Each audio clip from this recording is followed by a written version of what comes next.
अपने आत्मा जो बहन और जो भाई जिसका संतान का संयोग नहीं है, यानी वो कति क्लियर है, उनका कोई एक दूसरे से लोन नहीं है। अब लोन नहीं है तो जानबूझ कर भगवान भी लोन फंसावे नहीं उनका, वो आपको हर पहलू पर ज्ञान देंगे। लेकिन अब जिस विषय पर चल रहा है यही बताएंगे।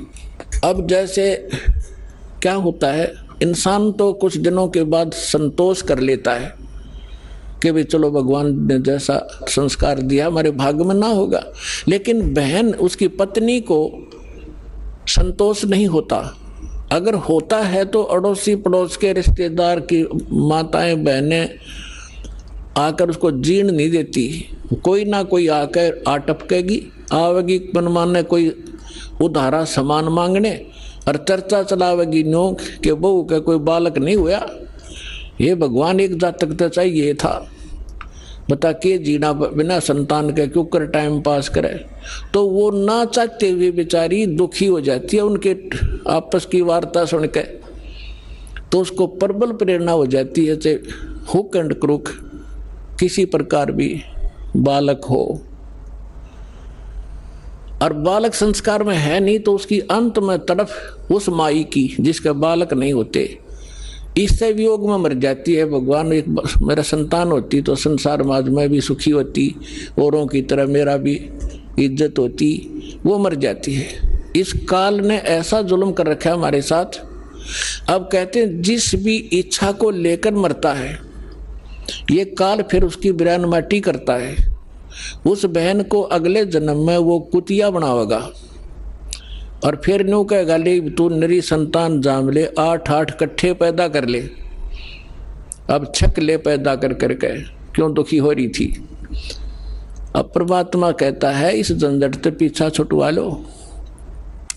अगर आप समाज को देखकर चलोगे भक्ति मार्ग पर नहीं चल सकते।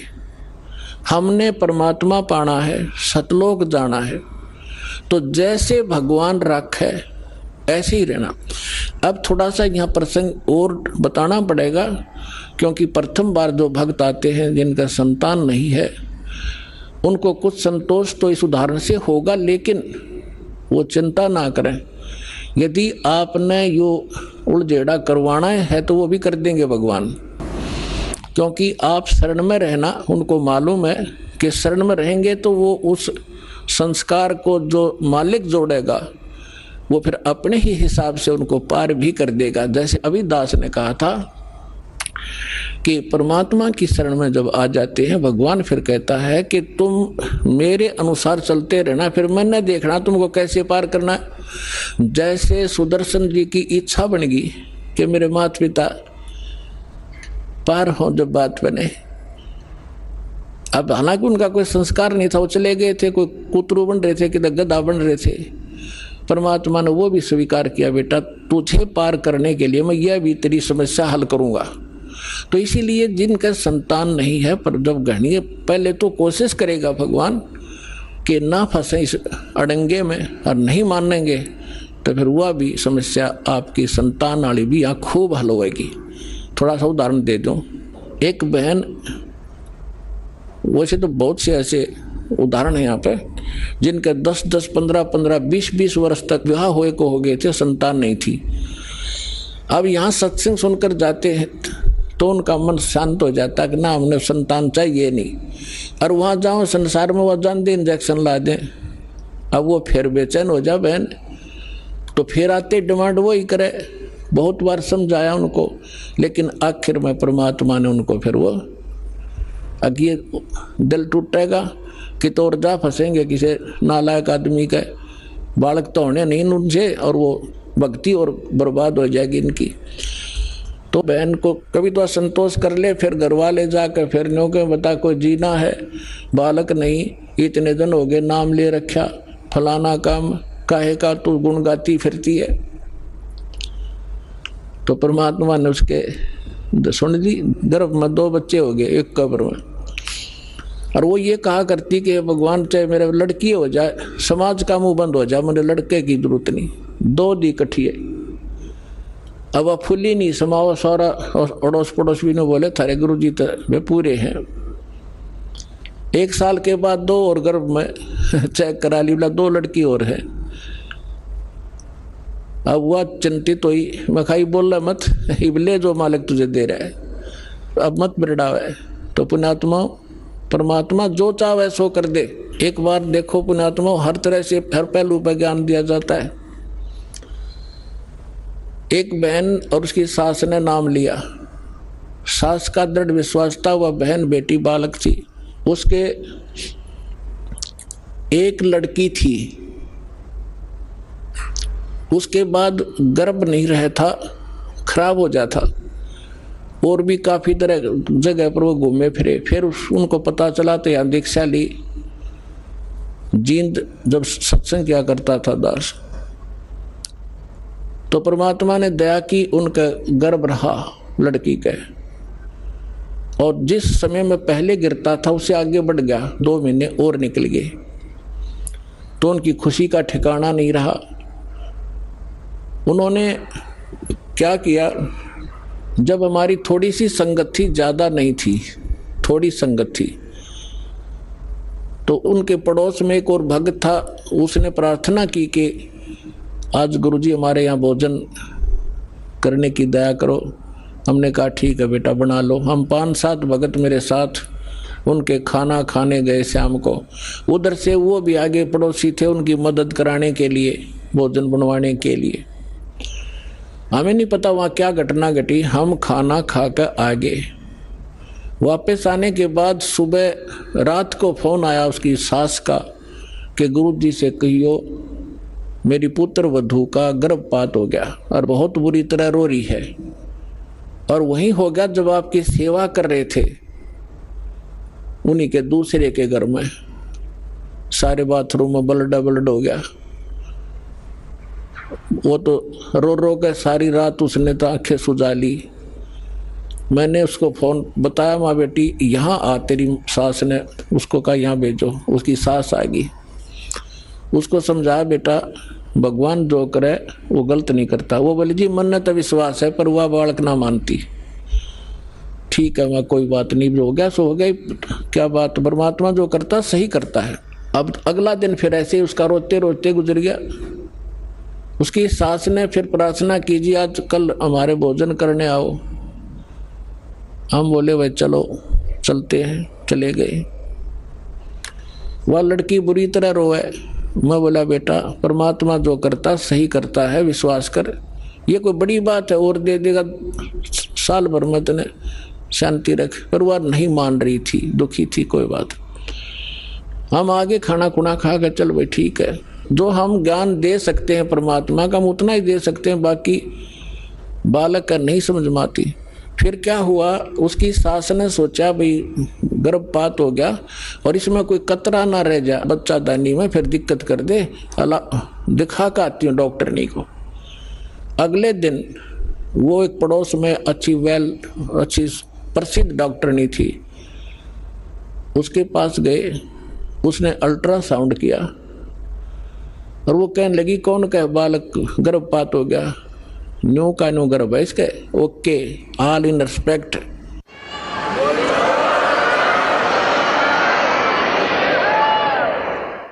अब उनका फिर फोन आ उसकी सास का, जी कमाल कर दिया, भक्ता ने बताया जी ऐसे ऐसे वो सास न्यू कह रही है, वो गर्भ को नहीं खराब हुआ उसका, वो न्यू का न्यू पा गया, चेक करा का आए हैं। अब अगले दिन वो दोनों आई सास बहू, वहाँ पर कुटिया में हम बैठे थे और न्यारी खुश हो रही वाली लड़की।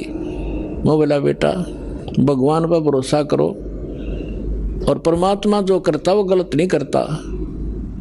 अब फिर देखो कमाल है, 3 महीने 4 महीने के बाद उसने चेक कराया, अगर लड़का से अगर लड़की, वह लड़की पाई। अब वह फिर रो, वह लड़की उसकी पुत्र वधू, मैं तो इसका गर्भपात कराऊंगी, हमसे बात करी। मैं बोला खबरदार जीवन से की है तो कोई बात हुई है, जब तक रोए चाहे मेरा गर्भ गिर गया। अब परमात्मा तो मालिक है और ये उस लड़की ही थी जो गर्भपात हुआ था, उसने गर्भपात कर दिया। दाता ने तेरी नालायकी देख कर किया था, क्या रोएगी लड़की ने देख कर, क्योंकि हमें ज्ञान तो है ही नहीं। और फिर लड़का देता, उसी आत्मा को लड़का बना कर देता, अब रोले अपने कर्म। अब हमारा स्वभाव कैसा हो गया, ऊंट जैसा। ऊंट पे समान धरे ना उसने लाद दे, और जब भी नौकरा जब भी रोया करे बहुत बूढ़ा कर दिया मेरे साथ में, और जब उसने उतारे,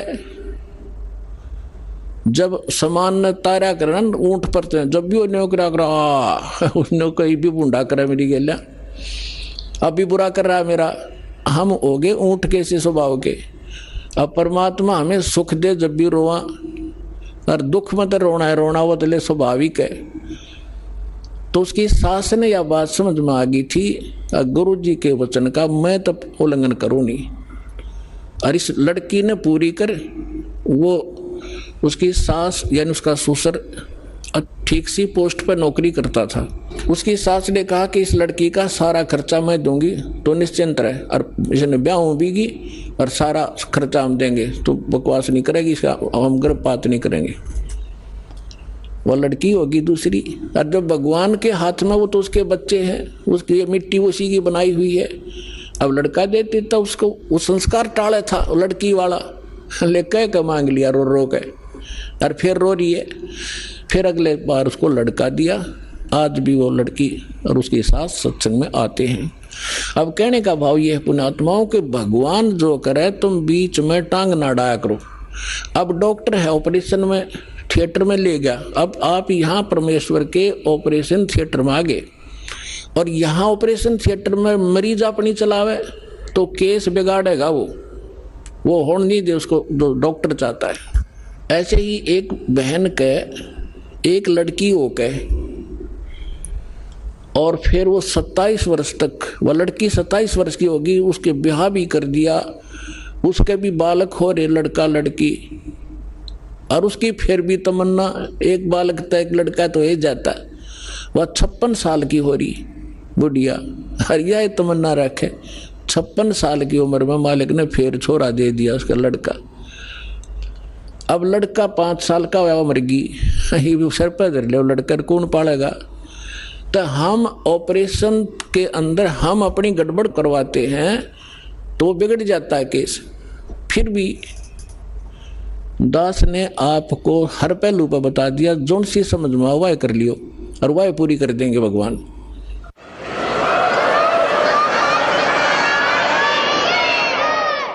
अब हम आते हैं उस प्रसंग पे। अब जैसे आपने कल इंटरव्यू सुना था एक भगत का, 14 वर्ष हो गए थे उनके ब्याह में, कोई बालक नहीं था, और सारी पूजाएं करते थे। अब फिर परमात्मा की शरण ली तो 2 लड़की हुई, नो ऑब्जेक्शन, उन्होंने कोई परवाह नहीं की, बस लड़की हो चाहे लड़का, ज्ञान समझ में आ गया, भगवान जो दे वो हर स्वीकार, और तीसरा फिर लड़का भी दे दिया। तो विश्वास रखो इस भगवान पर, जो करे परमात्मा जो करेगा वो गलत नहीं कर सकता। हम जीव हैं, गलत खुद करवा लेते। अब हम आते उस प्रसंग पे जहां आज दास आपको सुनाना चाहता है। अब नीरू नीमा के घर पे पहले दिन, जिस दिन भगवान मिले उससे पहली रात्रि में पहले दिन, कोई रिश्तेदार औरत आ गई, और उसने तो वही जिक्र करना, हे बेटी बालक को नहीं हुए, भगवान रुस गया तेरा ते, समाज में के मुंह दिखावेगी, सुबह सुबह कितने निकलने जोगी भी कोई ना। अब वो निम्मा के इसे इंजेक्शन लाएगी, वह बुढ़िया वह तो चलेगी, सारी रात रोई करवट बदल बदल के, हे भगवान एक बालक हो जा, हे भगवान एक बच्चा मिल जा, मेरा भी संसार में साझा हो जाता।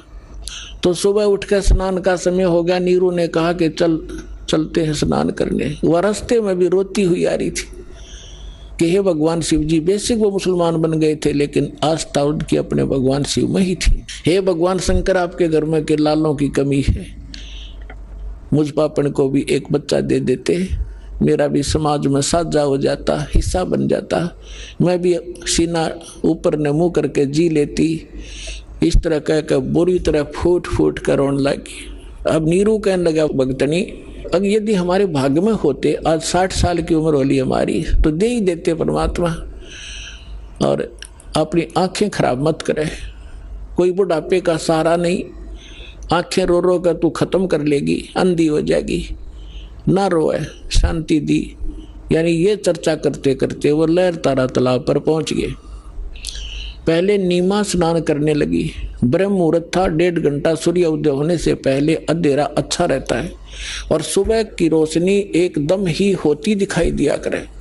अब नीमा स्नान करके बाहर आई और नीरू स्नान करने के लिए सरोवर में प्रवेश कर गया।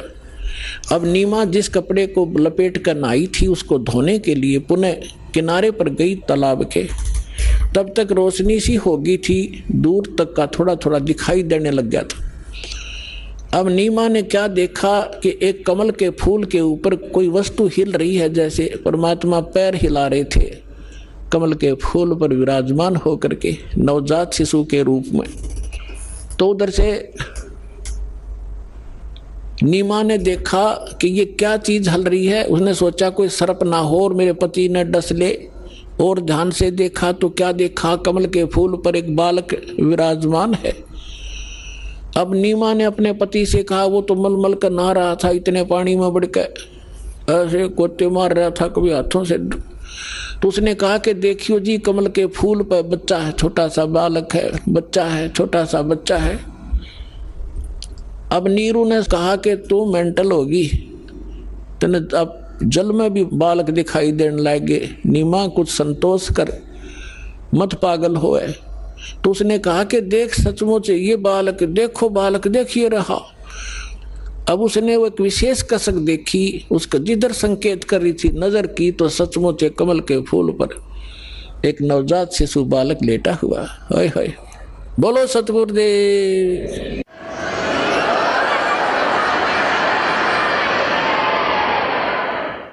अब नीरू ने देखा सचमुच बालक एकदम आओ देखा ना ताओ देखा, कमल के फूल समेत तोड़ कर उठा लिया, गोदी में अपनी पत्नी को थमा दिया। बंदी छोड़ कबीर साहेब की जय हो।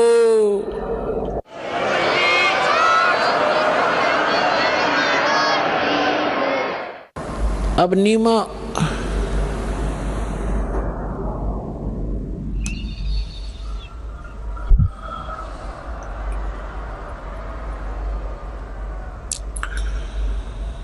जिस परमात्मा के लिए ऋषियों ने शरीर गाल दिए और जिस परमात्मा की एक झलक देखने के लिए हम युगों से तड़फ रहे हैं, उसके गुणों से हम परिचित हैं, वो कितना सुखदाई है। और वो भगवान और जिस माई के सीने से लगा हो,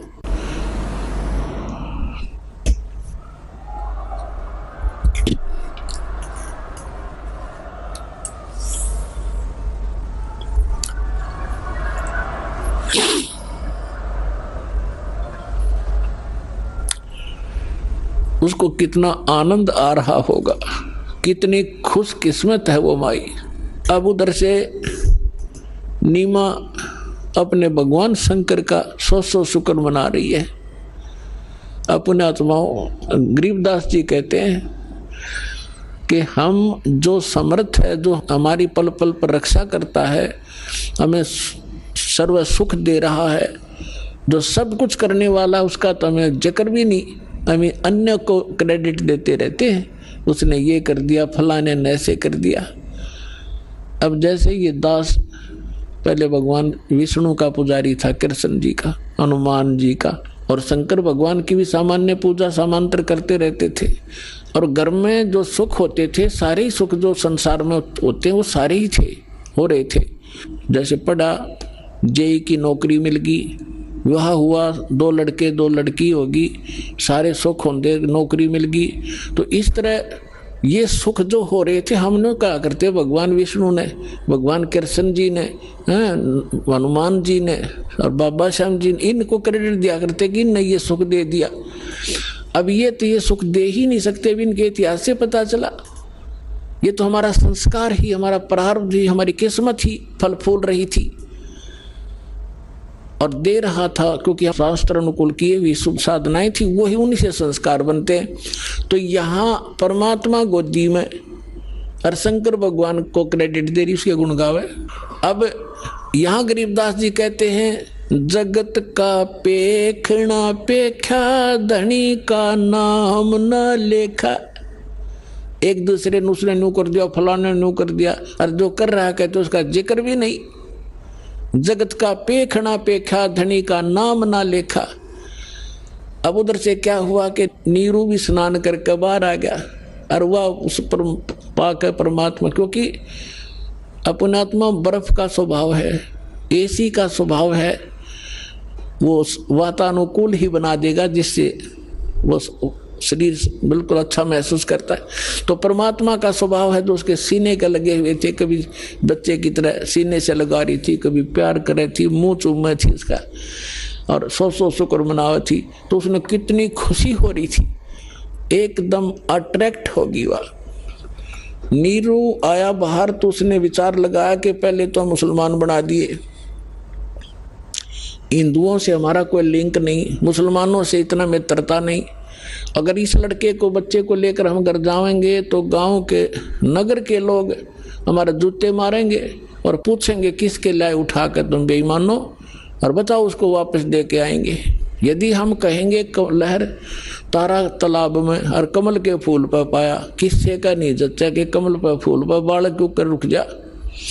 सारी अनहोनी उसने सारा प्लस माइनस कर दिया, और लड़का भी खोज लेंगे, छीन लेंगे, पीटे भी गिर, घर से गांव से भी निकाल लेंगे, कई सजा मिलेंगी इकट्ठिए। तो उसने अपनी पत्नी से इसी दृष्टिकोण को समझा करके कहा कि इस बच्चे ने यही रख दे, हमारी इस में खैर है। लेकिन नीमा ने फाइनल फैसला कर दिया कि मैं मर सकती हूँ, ना जाने इस बालक ने मेरे ऊपर के जादू कर दिया, मैं इससे एक पल भी दूर नहीं हो सकती, मेरे प्राण जा सकते, मैं देश नगर भी छोड़ दूंगी इस बच्चे के साथ, मैं छोड़ूंगी नहीं।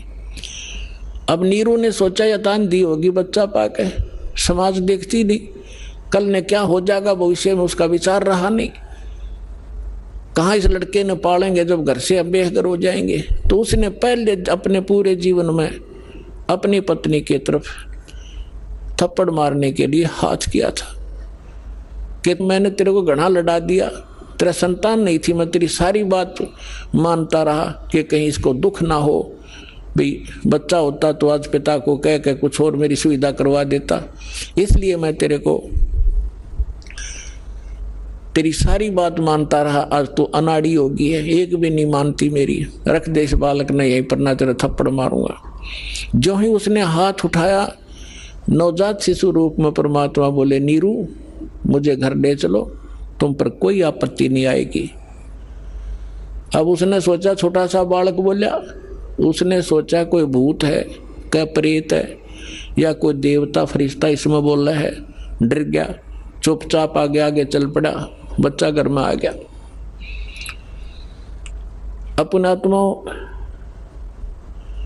जब 25 दिन का हो गया, लेकिन ना दूध पीवे, ना कोई अन्न खावे, ना कोई फल फूल चूसे, और स्वस्थ ऐसा जैसे किलो दूध रोज पीता हो बालक। अब उस चिंता बन गई, नीमा रोए रोए 2-3 दिन से लगातार रो रही थी और कह रही थी कि हे भगवान, हे शंकर भगवान, या तो ये देना नहीं था, हे भगवान अब देकर ले रहे हो, इससे बुरा और क्या होगा हमारे साथ। ठीक है, आपके सामने हमारी कोई पार नहीं बसावेगी, लेकिन ये लड़का मर गया तो आपकी दासी जिंदी नहीं पावेगी, साथ मरूंगी इसके। ये फाइनल फैसला कर लिया। अब परमात्मा अंतर्यामी है, जान गया बुढ़िया मरेगी, मैं तो मरू को ना, पर यह जरूर मर लेगी चिंता चिंता में, कबीर साहब ने सोची। तब परमात्मा ने शिव जी को प्रेरणा करी शिव मंडल में, उसके लोक में, और एकदम उसको महसूस हुआ कि तुझे याद करके कौन रो रहा है। एक साधु रूप बना के शिव भगवान आ उतरे वहां पे शिव मंडल पे, और कहा माई क्यों रो रही है। नीमा ने कहा बाबा जी मेरे दुख में आप भी रो पड़ोगे, ना पूछो मेरे दुख ने, मुझे तड़फन जो अपने मेरे भगवान ने दिया मेरे को दुख हो। फिर भी शंकर भगवान जी ने साधु रूप में पूछा, माई कहते हैं अपना दुख किसी को बता दे कुछ हल्का हो जाता, और मेरे सत्र का कोई समाधान होगा तो मैं भी करूँगा।